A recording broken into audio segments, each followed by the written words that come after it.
ఈ మధ్యకాలంలో boycott trend ఒకటి నడుస్తుంది. అది చూశాను.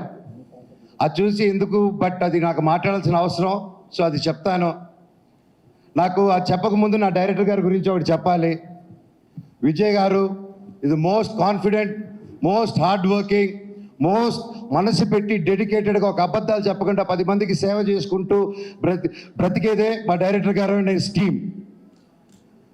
ఇప్పుడు మా డైరెక్టర్ గారిని ఎప్పుడో ఎవరో ఏదో పోస్ట్ పెట్టారో పెట్టలేదో తెలియదు, హ్యాక్ అయింది అంటున్నారు.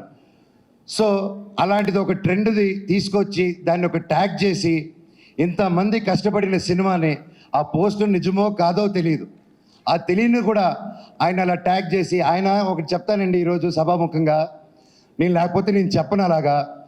ఆయన పవన్ కళ్యాణ్ గారికి, చిరంజీవి గారికి వీరాభిమాని అండి. ఆయన కానీ అనిల్ రావుపూడి గారు కానీ, రేపు అనిల్ రావుపూడి గారి సినిమా తీస్తున్నారు, చూడండి ఏ రేంజ్లో తీస్తున్నారో, నాకు తెలిసేంత బాగా తీస్తున్నారు. మాకు ఒక ఫ్యాన్ బాయ్ సినిమా ఎలా తీస్తారు, ఒక ఫ్యాన్ బాయ్ ఆయన హీరోతో సినిమా తీస్తే ఎంత బాగా వస్తుందో మనకు తెలుసు. అలాగే ఆయనకి ప్రేమ లేకపోయింటే ఒక 2 సూపర్ హిట్లు ఇచ్చి 3వ సినిమా ఇంత పెద్ద సినిమా చేసే టైంలో ఆయన వెళ్ళి ఉస్తాద్ భగత్ సింగ్ని 2nd యూనిట్ డైరెక్ట్గా చేస్తాను, నాకు ఒక్క సీన్ ఇవ్వండి పవన్ కళ్యాణ్ గారిని డైరెక్ట్ చేయని ఆయన డబ్బు కోసం చేయలేదు, ఏదో ఒక పేరు వచ్చేయాలని చేయలేదు. అది ఒక ప్యూర్ ప్యాషన్ అండి.